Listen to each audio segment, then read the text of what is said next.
All right. So, has anyone by chance found the course website? 1, 2 people, 3, 4. How'd you find it? You Googled it? Nice. That's a good answer.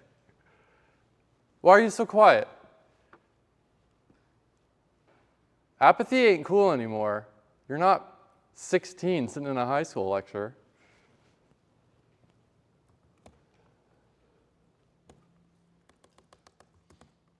The website is literally the course code, CSCI161.com. Oh, and I don't have access to the internet. That's good.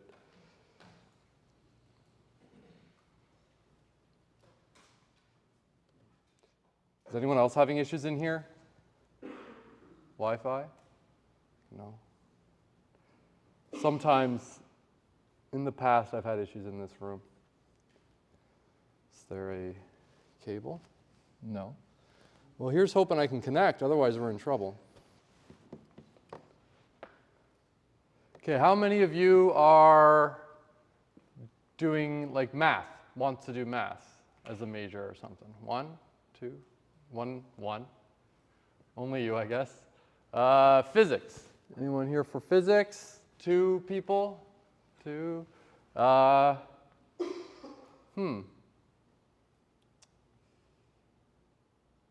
Apparently there's no Wi-Fi networks found.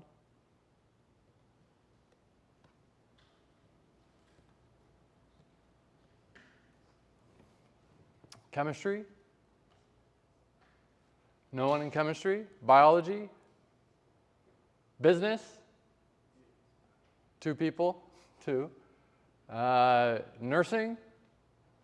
No? No one, really?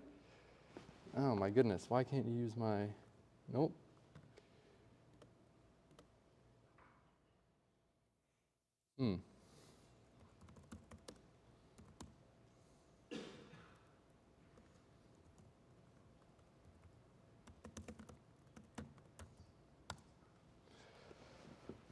Can't connect to the network. No internet. What's going on here? Hey, we got it. There we go. Okay, course website, CSCI 161. That's the website. It'll redirect to this URL, but of course, CSCI 161 is a little easier to remember. It'll probably look like this. I'm just zoomed in a little bit. So this is 161. How many of you are taking this course because you have to take this course? Oh. Raise your hand if you don't have to take this course, but you're taking this course. Really high. I want to see 1, 2, 3, 4, 5 people. That's it. Okay. So of those 5, what compelled you to take the course? I'm curious. Was it just like, I got to take another course, and this looks like it's probably useful? Is that? You thought it was interesting? Good answer. Anyone have a more interesting answer than I thought it was interesting? I'd like to develop apps. You'd like to make apps? All right. Hey. You got to start, and you're going to start somewhere. It's going to be here, that's for sure. Anything else? So doing it with a particular goal in mind, that's awesome. All right, cool.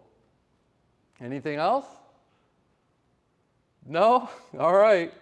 So we'll get started by doing a quick look at the outline. To be very clear, it is your job to read over this. So I'm only going to blitz it real quick.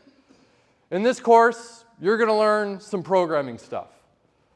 It's very, dense isn't the right word, but it moves quickly and it expects a lot of you because we have to learn so much. Because this course, if you want to do computer science, this course is prepping you for your first course where you really get to sink your teeth into computer science. That's next semester. This semester is all, let's get ready for that.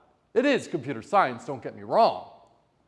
But this one, we got to learn a lot so we can really get going next semester. Again, I'm not trying to scare you. Prerequisites, nothing. We don't expect anything of you. Sometimes I hear people complain saying, I expect them to know how to code already. Absolutely not. In fact, I usually prefer that you have no experience coding. If you do, great, and you're able to stay on top of things, fantastic. But no prerequisites required. I'm Dr. Hughes. These are the lecture times for section 11, and you guys are section 12. Lab sections. Who here is in lab section 11? That's Thursday's lab. Really high? Labs start this week. Who's in lab 12? Fridays. Labs start this week. Who's in lab 13? Mondays. Next week, next Monday. And who here has lab section 14? Okay? Next week. They didn't start yesterday before you had a first class. I got a couple emails and I was like, yeah, don't worry, no lab. But they start next week for 13 and 14, just because I didn't want to have a lab the first day of class where people actually haven't been to lecture yet. Student hours, they're in my office in the annex. Who here knows where the annex is? Well, you'll find it. It's in the middle of campus. It's the big, ugly building that looks like it's falling apart. You'll find me in the basement. And student hours, that's the place where you come when you have questions. You come see me, we chat, we learn about stuff. Maybe after lecture you're confused about a topic, maybe something on assignment after lab, whatever. You come to office hours. You don't need to make an appointment, they're pop in. Website, the course notes are on this website.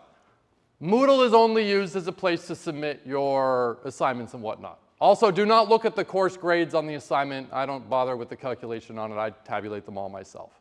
So if it says, my course total says I have this, ignore that. That's useless. The grades that matter are your actual assignment grades and whatnot. There is a textbook. It's free. It's a website similar to this one. It's fantastic. The difference between people, the textbook goes in a lot more detail than these course notes ever could because the course notes are what I lecture to you. It cannot replace an actual book where you can learn stuff. It's a web page. It's fantastic. The difference between people who do okay in this course and people that get 99 in the course are those that go through the textbook, because the textbook also has a lot of exercises, which is a great place to practice. That's the only way to get good at this stuff is practice. The topics, we're going to learn programming. We're going to start with your basics of printing stuff out, hello world. That's the first program any programmer writes. We're going to hit your variables, your types, your loops, your functions, your conditionals, classes, testing. We're going to be covering a lot. But it's done in a way where we're in great shape. Here is the grade breakdown.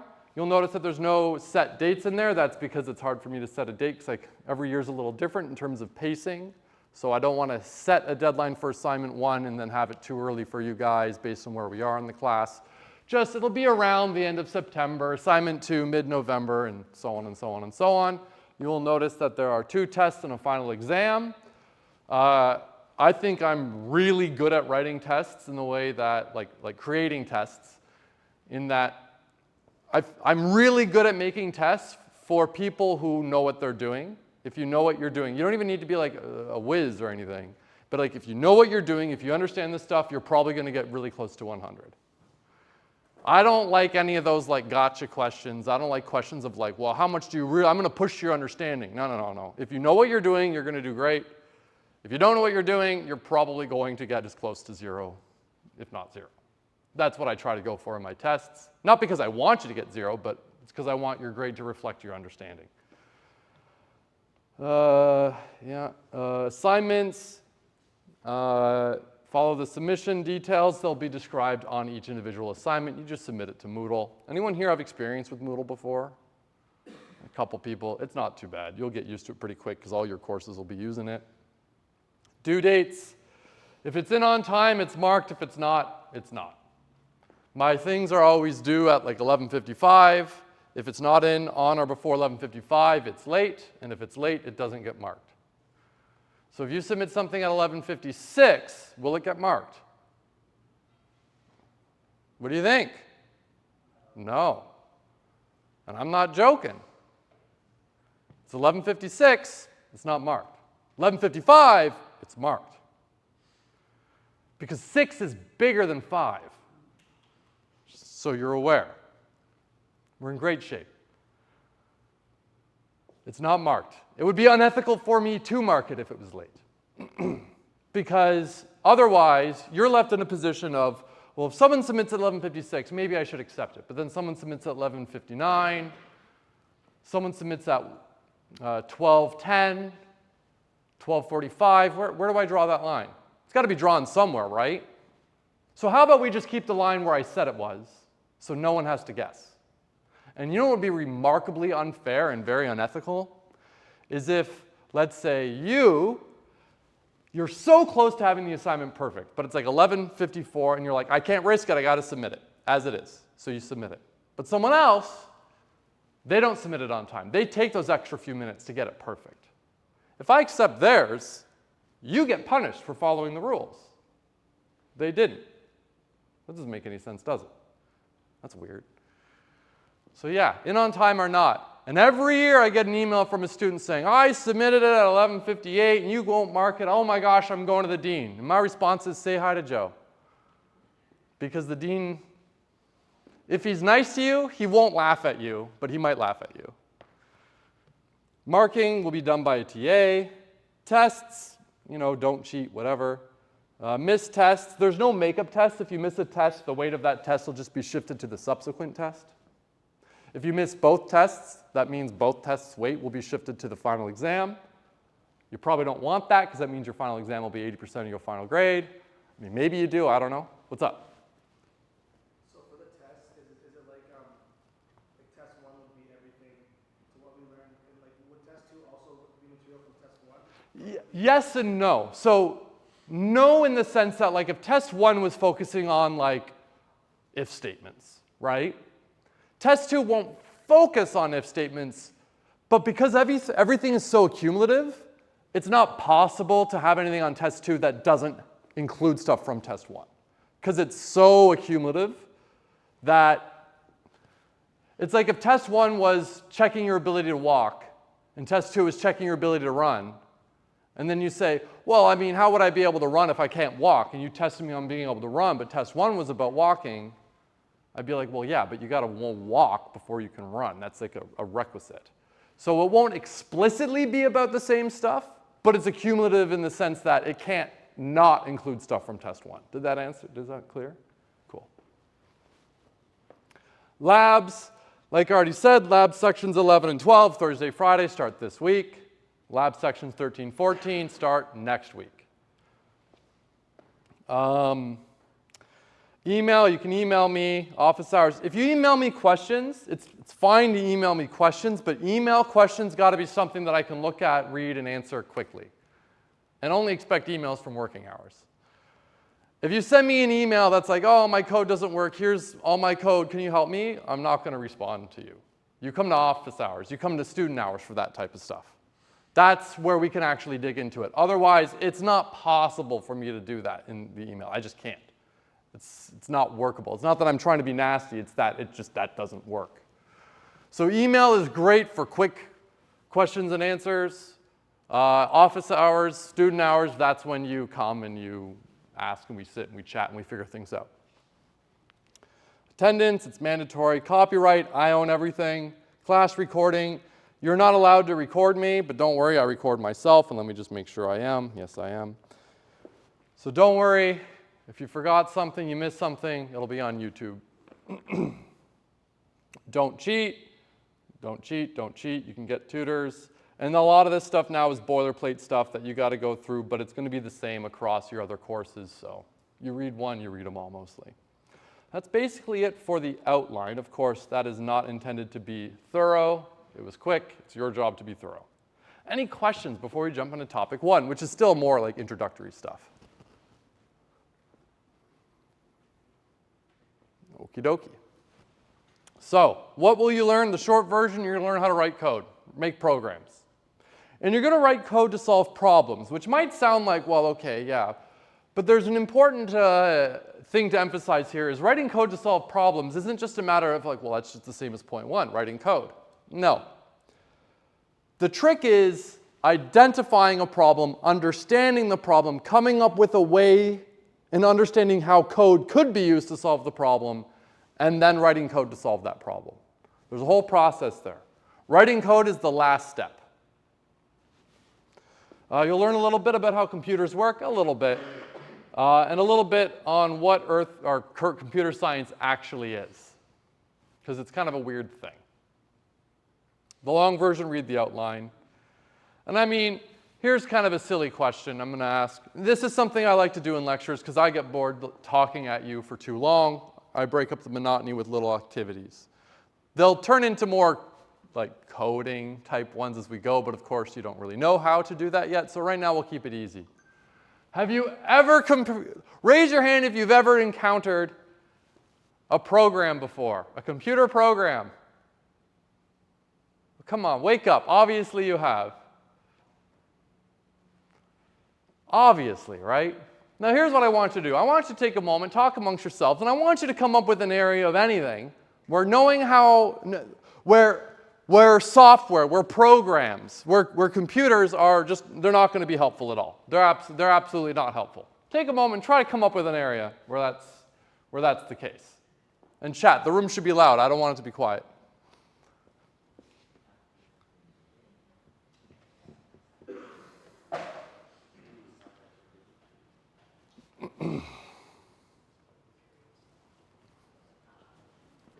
The room's too quiet.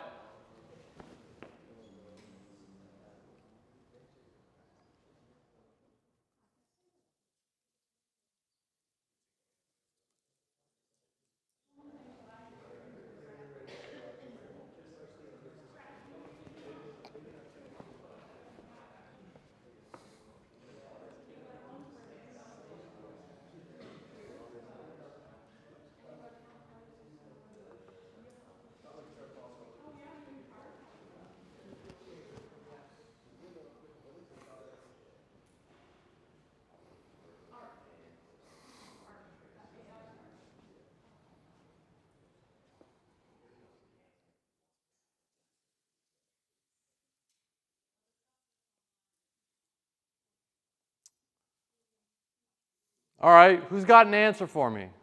What do you think? I don't think the AI-generated art is a good thing. Yo, you don't think it's a good thing? Oh, see, that's an interesting take on the question. That's a very interesting take on the question. So your interpretation was not whether it should, but whether it ought to. Well, then would be a bad thing. Yeah, but now, I mean, that's pretty subjective, but it's now more of an ought to. So that's a very interesting take, and I think that's really clever. That's one of the better answers I've ever had. That's a good one. That's a good one. Now, who here disagrees with that? Raise your hand. No one disagrees? You all agree? One person disagrees? That person doesn't know. Who here agrees with that? Wow, so we have a lot of people who are asleep. I'm going to be really annoyed if this keeps up. Any other question, or any other good answers to that one? That was a really good one. What do you think? AI art sampling is corrupting further AI art sampling. So as it increases, it's going to corrupt itself further. So it's, people have been calling that like incestuous learning. It's like machine learning, but now it's like learning from itself and whatnot, and it starts to kind of get out of control. That's really interesting, yeah. Does it have to be a good answer?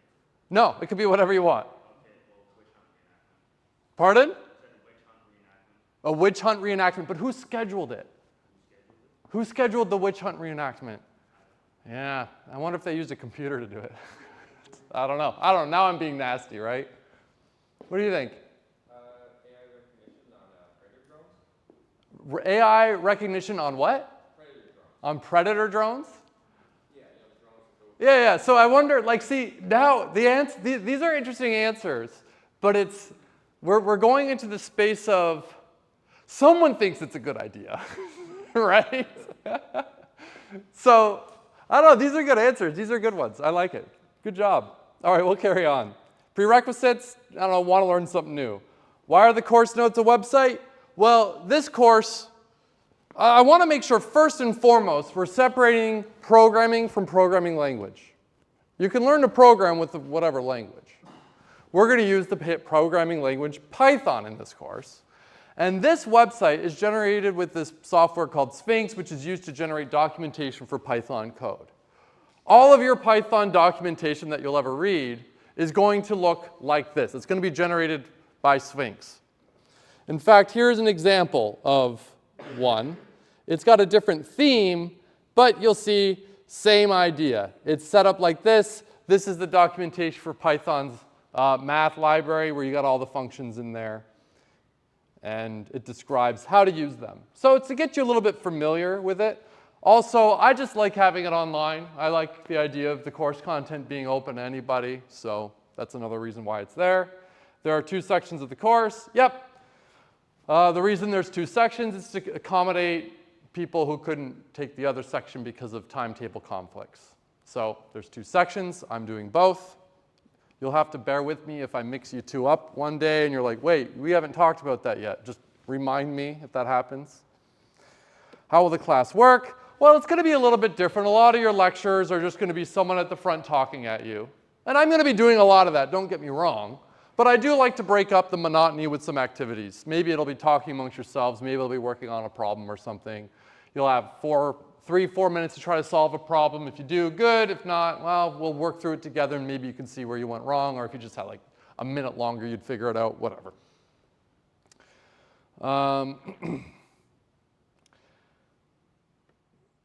At the end of each topic, there's going to be like the suggested readings from the textbook. And at the end of that, there's always activities, like exercises. Each one will take you no more than 5 minutes. There's going to be more challenging ones, don't get me wrong, but for the most part, if you know what's going on, each one should be fairly simple. Not trivial, but simple. The only way to get good at this stuff is practice. It's the only way. Before every test, people will come to my office, well, how can I get better? Like, I don't know, it just hasn't clicked. Practice more. Yeah, but I've been trying and it just, you need to more practice. Okay, but what's the one trick? That person get practice. That's it. You just need more practice. It's simple. That is the one answer. That's the only silver bullet is practice. It's annoying because you want there to be a simpler one, but it's just practice. And like I say here, you could go, there's probably millions, if not billions of seconds worth of piano tutorials on YouTube, right? You could go watch every single one of those seconds. And if I sit you down in front of a piano and I say, okay, now go play, will watching those videos have taught you how to play piano? No. You're not going to be able to play because you need to sit down and you need to actually do it. You got to practice. You can learn all the theory, but unless you actually do it, you won't do it. Practice. We already kind of did this one before, but you know what? Yeah, take a moment, chat amongst yourselves. What's your major? What do you want your major to be? Why are you taking this course? Why are you at St. FX? What do you hope to learn, etc.? Just take a moment, chat amongst yourselves.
All right, did anyone, in the meantime, I know I already asked this, but did anyone think of the reason they're taking this course that's more interesting than, it's hard to beat because you've got a specific goal in mind, that's a good one. But did anyone think of another reason, a good reason to take the course? Nothing. Holy what are you going to say? Yeah, I'll give you that, yeah. Yeah, it really is. And it's kind of become a bit of a cliche for people to say, oh, it's the new literacy. But it's kind of moving that way pretty quickly, in spite of how cliche it is to say. And the funny thing about this type of stuff is you don't know how you can use it. You don't know how useful it is until you know how useful it is, which it sounds like a stupid statement, but until, like, you will be doing things maybe in Excel that you've just been doing until you realize maybe one day you learn how to code and you're like, why would I do, I could do that in 2 seconds and do it 10 times better in Python. Yeah. Like you don't know, like when I used to teach a similar course back at Western a couple years back, and I'd be teaching, it was actually for graduate students, but it was like intro programming for graduate students in various other sciences. And at the end of the semester, you'd usually have a couple of students, or about midway through the semester, a couple of students would come up and be like, you know, I was thinking, do you think you could use programming for this problem? And they were like a graduate student working on some fancy research in their respective labs. Oh, you think I could do it for this? And the answer is always yes. Yes. But they would never have thought of it. It would never have crossed their mind until they got their hands dirty learning this stuff. So you don't know until you know, which is sounds silly, but it's true. Okay, what to bring to class? First and foremost, it is empirically shown, it has been demonstrated that taking notes with pencil paper is more effective. All of the notes are online. All of my notes are online.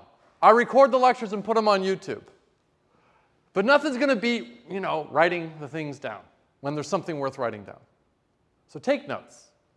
If you can, I recommend bringing a laptop, because then when we do have activities or whatnot, you can follow along. You don't need to. If you don't want to, that's fine. We'll be doing it. You can work with someone next to you. I don't really care. But if you do have a laptop that you can bring, you might find it valuable to do so, but not required. So now a question everyone wants to know is this class easy? Well, this one's tricky. Raise your hand if you know how to use a hammer. Yeah, right? Raise your hand if you know how to use a saw. How about a screwdriver? Raise your hand if you know how to use all those very simple tools, and you know how to build a house from start to finish. Yeah, I don't think, yeah, a couple of maybe until you get started. This is kind of what it is.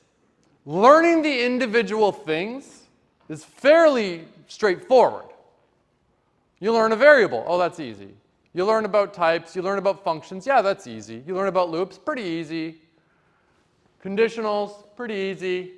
Putting them together to solve complex problems, that's not easy. That's where the difficulty comes. And that's where it's all about practice. Because a lot of it comes down to, like, a lot of this programming or a lot of this problem solving is, for better or worse, kind of a bit more of an art than a science. There are systematic strategies to doing it, but a lot of it's just your intuition that you've gained from experience. You just kind of know how to approach certain problems a certain way.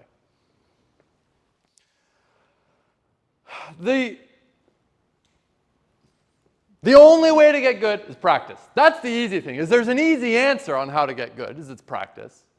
The annoying thing is it's not always easy to practice, right? I will warn you, I'm not saying this class is hard. That is really not what I'm saying. What I'm saying is this class isn't easy, that's for sure. If you took this course because someone told you it was easy, they're pulling a trick on you. But I'm not saying that it's hard. I'm saying it's very doable. Just come in with the right attitude and expectation and you'll do just fine. But be aware, first year computer science courses, regardless of the university you're at, tends to have shockingly high fail rates. But here's the thing, who's your teacher? Point to your teacher. Try again. There you go. I don't teach you anything. I talk at you. I give you the resources. I think I do a damn good job. Put it online, record the lectures, office hours. You've got the student help sessions. You've got the Monday tutorial nights that the first years put, or the Math Stats Computer Science Club put on. There's a lot of resources. But all I can do is give you the resources. I can't do anything more than that. You know, in high school, your teachers are responsible for teaching you. If you don't do well, someone knocks on the teacher's door and says, "What's going on?" If you don't do well in my course, no one's knocking on my door. Because ultimately, I'm not responsible for you learning anything. You are. That's not supposed to be demotivating. That's supposed to be motivating, that information. That is supposed to make you realize you can do it. You just got to do it. I'm not trying to scare you. I'm not saying this class is hard. No, it's very doable. It'll be easy for you if you put in the effort. The trick is you got to do that. Oh, and here's a really great thing about computer science that is not true, not as true in other disciplines. In computer science, you're allowed to make mistakes. You're going to make mistakes a hell of a lot more than you're not going to make mistakes. That's programming.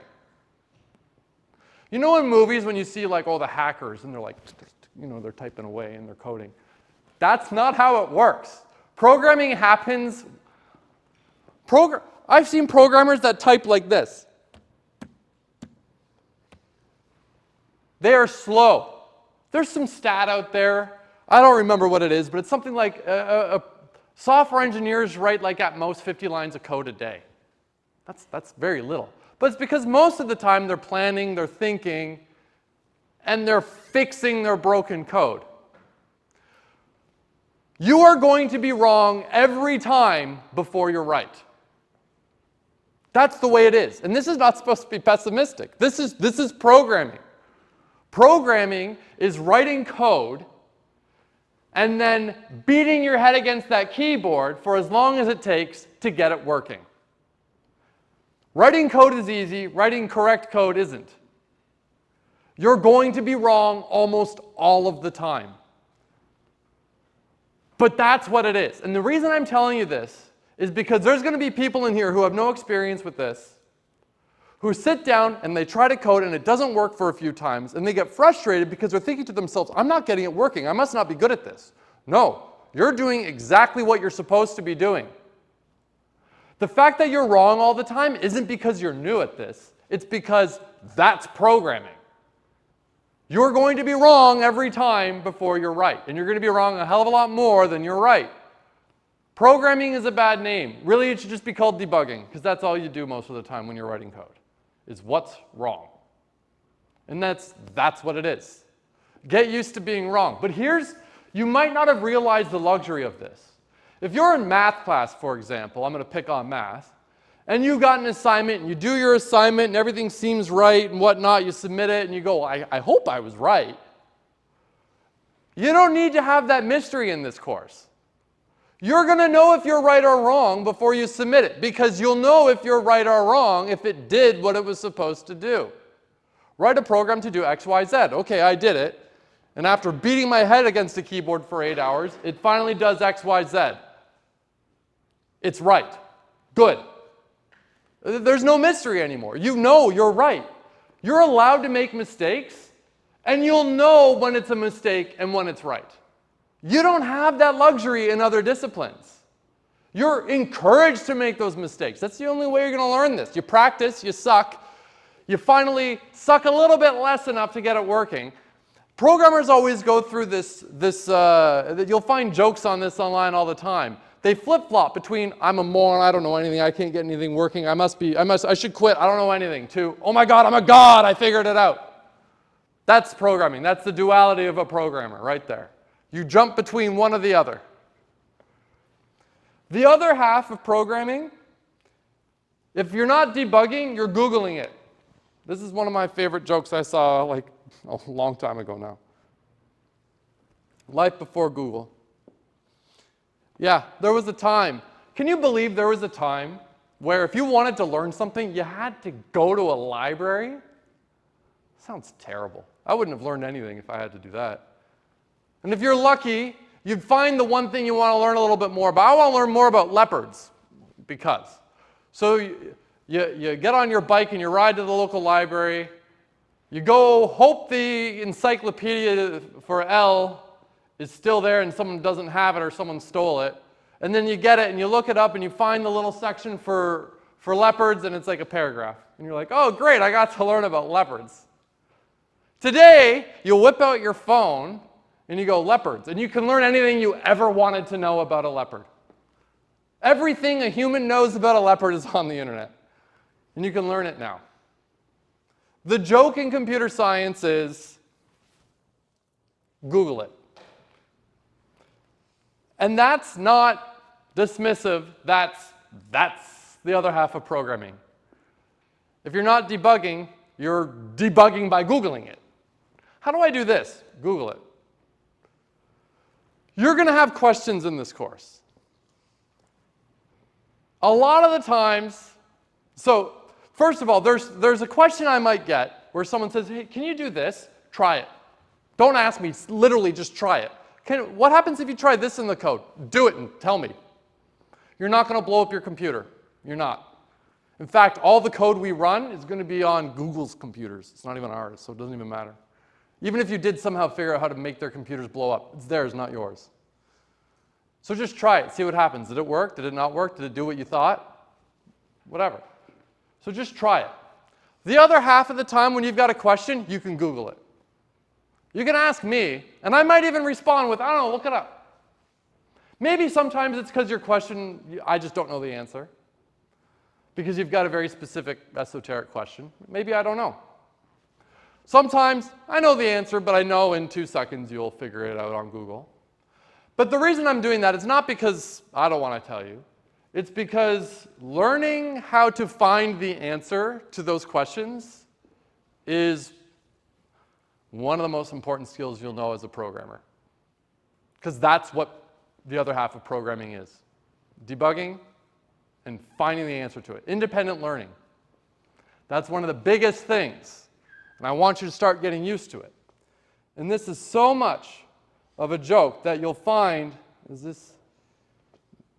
I've got various, okay, it's just links. You can, like here, computer science.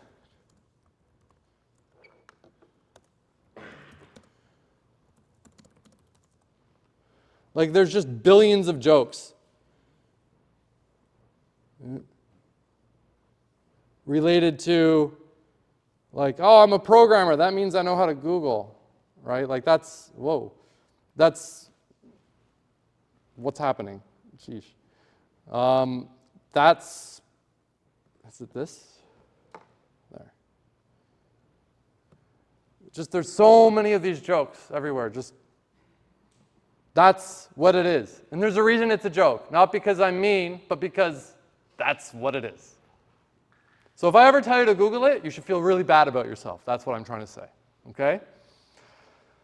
Now, there are a lot of resources available to you when you are stuck. Obviously, Google. But there's also lectures, there's also labs, there's also the recordings, there's also student hours, there's also the tutorial hours, there's also the student help desk sessions in the annex whenever they are. There's a lot of resources made available to you because, yeah, this is challenging stuff. So don't worry in the sense that we're not throwing you into the deep end. What's this one? Yeah. When a programmer isn't debugging, they're Googling their problems. It's so common it's a joke, yeah. I'm going to tell you to Google it. That's intentional, yeah. Anyways. Any questions up until now? Anything? I'm going to get really bored if I don't get questions. I don't like talking this long. So ask your questions if you got them. We'll give you a moment to think. Yeah? No, it's not going to matter at all, no. Do you, is that a Mac? Yeah, okay.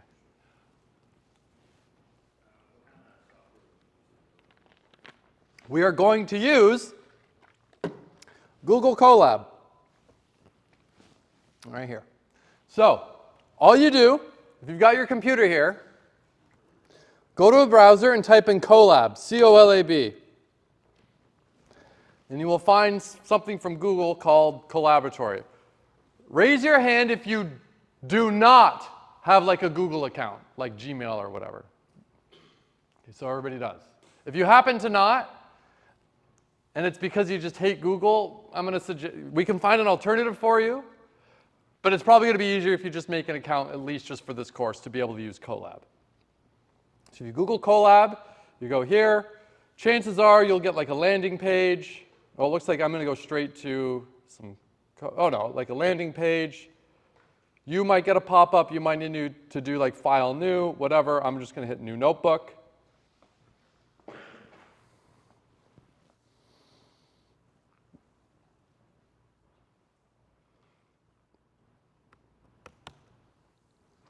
And you'll get something like this. Yeah? So you're also teaching 162 as well, right? Next semester, yeah. Yeah. I'm doing both 161 and 162. So like, how much would 161 help me in that future course? I'm just wondering. Well, it's a prereq. 162 assumes you've finished 161. Like, it's going to expect that you know everything from 161. Yeah. And in my opinion, 162 is so much better of a course than this one. Don't get me wrong, I love this course.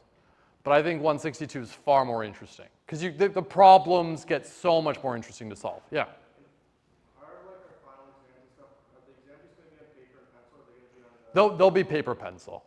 You might think you want like a practical on the computer, and having done that half a dozen times, like apparently you really don't. Because people tend to do really poorly for whatever reason. I don't know. It's better on pencil paper, it just seems. Yeah. So, if you were following along, here's Colab. This is it. You might not have that number 1 there. And yours might be like white, not dark like mine. There's probably like a view, maybe like preferences or something somewhere in here. Notebook settings. Does it even let you? No. Oh, you can do R now. Interesting. Tools, settings, editor, monospace. There's a couple of settings you can play around with. There is a way to turn on or off line numbers. I can't remember. Who here just went here for the first time? Does it have line numbers or no? No? Well, there's a way to turn it on. I recommend you figure that out and turn it on eventually. The only reason I'm emphasizing it is because what I'm about to do, if you don't have line numbers, some students get confused and they'll actually type the line. No, that's just there. What's up? It's under the editor part. Once you push on the gear. Tool, over here? Yeah. Editor. Show line numbers, there it is. Yeah, perfect. I recommend that. You could change your they've added a bunch of other ones. Ooh. I'll just leave it as dark, but have at it. Go with whatever you want. Good find. I recommend you turn on line numbers. It's a good one to have. And now if you're there, we're going to do Hello World. This is typically the first program any programmer ever writes. There's a reason for it, and historically it's the way it is, so that's what we're going to do. It's a very simple program. All we're going to do is we're going to tell Python, when I hit run, I want you to print this message to the screen. Okay?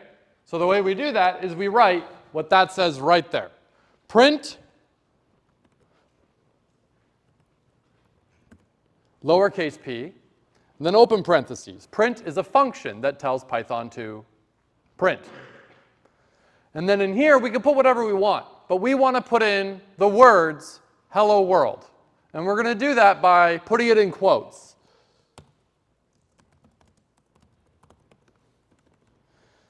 Just like that. I mean, you don't have to put hello world. You can put your name. You can do whatever you want. Hit run, and there we go. It's a simple program. You might find it silly. It's a program. If you did it and you never wrote code before, well, you just did. You wrote a program. I'm not being silly. It is. You told the computer, hey, here's a function. Go display this to the screen, and you hit run, and it worked. There. You wrote a program. All right, we'll wrap up here and we'll pick up whenever next lecture is.